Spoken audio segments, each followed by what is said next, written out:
the PGA live tour thing. I don't really have. I said it at the top, but I don't really know where I stand on this because I'm just getting whiplash. Like my opinion of it is whoever's opinion I just read or listened to most recently. That's what I believe.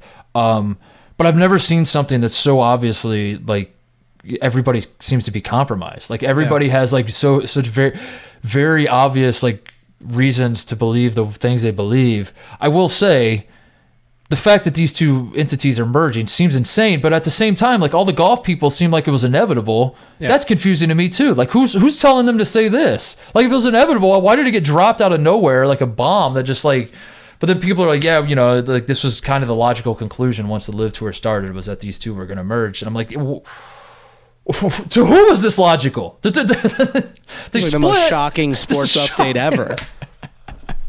But yeah, I've been seeing a lot of that of like, I guess this was logical. I mean, that is as a guy who sits here and will watch every single NCAA tournament play out and see like I could see a 7 seed win the NCAA tournament, and I will do my post-game recap of the national championship and be like, of course, we could have all seen this coming the whole way. You know, this team had all the pieces. It was right there in front of us. I fall victim to that, and even I find this shocking that they're pretending that it's not shocking. I do feel bad for Rory. Rory, can I go on record as saying I feel bad for Rory because I feel like everybody's kind of piling on him and calling him like a hypocrite, like a sucker, all sorts of thing.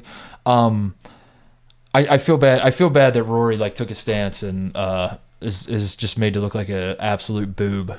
Yeah, just an absolute boob. But yeah, this is like one of the most wild sports stories I've ever seen. Like I literally thought it was The Onion when I saw the headline. I was like, there's wouldn't that be something? I said, and then I'll be damned there. But then like now everyone's like, this is actually a good thing, and here's why. And because golf is gonna get all this money, and it's like, do you know where the money's coming from? And then they're like, yeah, we know where the money's coming from, but I find it interesting that you use a cell phone and now all of a sudden you care about God. It's like, are those the same things? Are we talking about that? It's actually your fault for reading it on twitter.com on your phone. Interesting. I bet you don't know where that bottle of water came from, did you? Huh? I bet you don't know what regime produced that bottle. And I'm like, is that the same thing as the Saudis buying a fucking pro sports league and just kind of like setting a precedent that they're just going to bring their money to America and buy literally anything? And correct. That's the conclusion you should take away about is that they are going to buy everything because they have monopoly money. Like their money doesn't matter. They're offering like old ass soccer players billions of dollars. Messi's reported offer to play in Saudi Arabia was $1.2 billion on a contract. And he's going to MLS, though. Yeah, so he's going to Miami to go own teams instead. But like they is have MLS more back? money than MLS is. The first time Messi has to take a bus to the Bronx to play against New York City Football Club at Yankee Stadium, he's going to realize he made a mistake. He realized he made a mistake when he takes a peek at the lower.com field in Columbus, Ohio. And he's like, fuck, I could have come to MLS and played for the black and gold, and I played for those bums in Miami instead. The 2-time MLS Cup champion, Columbus Crew. What was I thinking? What an idiot. No, it's the reactions are just like all over the place, and it's because to me it's like the most no-brainer. Like this is horrendous. This is so bad. And it feels like there is a group of people, and I understand this point of view, but like I also they're trolls, TJ. Like the troll reaction is like, this is funny because like there was in their mind, I guess, like there's a self-righteous slant to the people that did not take the LIV money and wanted to stay at PGA and like keep the sport pure and all that sort of thing, and now that they have to now be in bed with the people that they despised and said, I don't want to do business with them. That's funny to these people, and I understand that point of view. I get it. I was 14 once, where I was like, this is hilarious. Eat shit, Rory. I bet you feel bad about talking shit about Phil now, and like, oh, I can't wait to watch Phil and Rory get paired up. All of that is fine and well, but I'm genuinely confused by anyone that's like, this is actually a good thing. I'm confused. And I don't say that as, I'm not like clutching my pearls as like I want golf to be pure, and it's just like I am I understanding this correctly? That it's just and this idea that like other bad things happen. So like why?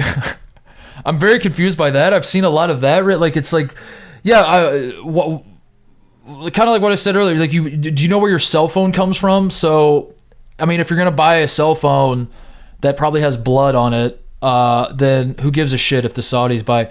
And it's like if we follow that logic all the way through. Where does that take? Like, it's just more bad shit keeps it as the Saudis come and buy every fucking league we have, and God forbid they start taking over Big Ten basketball, TJ, which is really when I'll lose my mind. If they start buying, if the Saudis come in and buy Northwestern basketball and turn them into a power, oh my, don't just. That's the. Then I'm really fired up. The real red flag is when they get into NIL and they start paying high school kids billions of dollars to go to college for 1 year.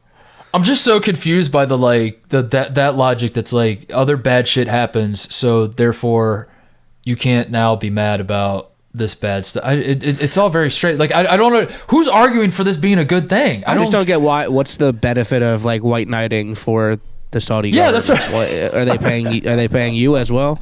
I feel bad for the guys that didn't take deals now because they look like idiots online, like that they left hundreds of millions of dollars on the table because they thought there was a moral obligation. But this was like dropped on everybody. Obviously, this has been in the works for a while. Like I don't think a deal of this caliber with like multiple parties, the European tour is involved in this as well.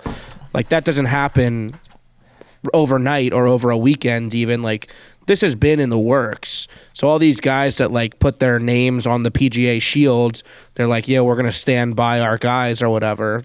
That kind of sucks that they got like, that they have to now keep representing the PGA, even though like the PGA didn't care about them.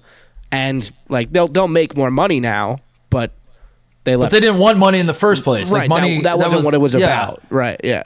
I don't understand that line of thinking either. It's like, well, now they're going to make more money, and they're going to like the whole point. If they wanted the money, if they wanted the Saudis' money, they would have taken it. If Rory and Tiger wanted the Saudis' money, they would have taken it in the first place. So like now, I don't know. It's all. I'm not gonna white knight for Rory or the PGA. Like I do feel bad for Rory because I do think he's getting dunked on like crazy, but I do think he was like principled. Like he's getting called a hypocrite and everything, which is like that's got to be a very confusing position to be in. I think like his point of view was valid the whole time. I think like Rory just strikes me as a guy who just gives a fuck about golf and like doesn't. It's like I don't want to get in all that. Like he's already got $100 million, $200 million. I don't pocket watch, but also. I Google celebritynetworth.com every so often. He's got a ton of money. I always got the impression from Rory that he just like wants to win the majors and the tournaments that he grew up obsessing over, and like he just wants to be a steward of the game. And I don't think he's a hypocrite, but that's my read. I have an uninformed, like I'm not as plugged in as a lot of other people are on this sort of thing, but my impression of Rory was always that he was very, whether you did like his point of view or not, like he just seemed to be very authentic in what he believed and what he was standing up for. And now the idea that like if Rory doesn't resign, like that's, I don't know. Maybe I'm doing a lot of straw man stuff here, TJ, where I'm like just seeing like one or two reactions and pretending like that's what everyone's saying, but like it does. I saw the news and I was like, oh man, this is crazy. I bet I can't wait to see that everyone's just going to shit all over this and shit all over the PGA for making this deal and all. And for the reaction to be kind of split is wild to me. It's just wild that like you said, like I get like maybe some of the like Rory, the guys who stay in the PGA and are now going to play in this league, they're going to stay in the PGA still. And they're not going to resign today upon hearing this news. They're hypocrites. Like, if that's what you believe, that's fine, whatever.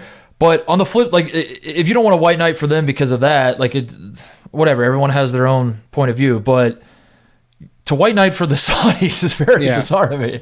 That's what's bizarre. It's not like it's not a fair fight here in terms of, like, which sides we're talking about. I don't know. See, also, the Saudis do not care if you're tweeting in their support. Yeah, they're not going to fuck you, bro. Yeah. I will say they're not going to pay you. Yeah, I will say they're not going to pay. Or maybe they will. I don't know. Maybe that's the plan. Maybe they will. Buying fans. They start. It does get us one step closer to the LIV Trivia Tour coming to the dozen, which is great for us as players. Yeah, I would love to start the. Was that PFT's idea to start the LIV Trivia. Yeah. I will take a check to go play in the LIV Trivia Tour. PFT called it Triv. That's what he told me he came up with was the alternative. But he's on a team that Jeff just grooves meatballs to, so I don't know why he would have a problem with it. It's those of us that are, we're the jobbers. We're the jobbers of the dozen. We're big enough that when the teams that Jeff rigs it for beats us, it people feel something. Right. But we're never big enough to actually. We're the mid card. We're the mid card, dude. And I think we need to union it. We do have a union, right? A players union. Yeah, but White Sox Dave's the commissioner. So. All right, we need to fix that. we just start there. Let's fix that.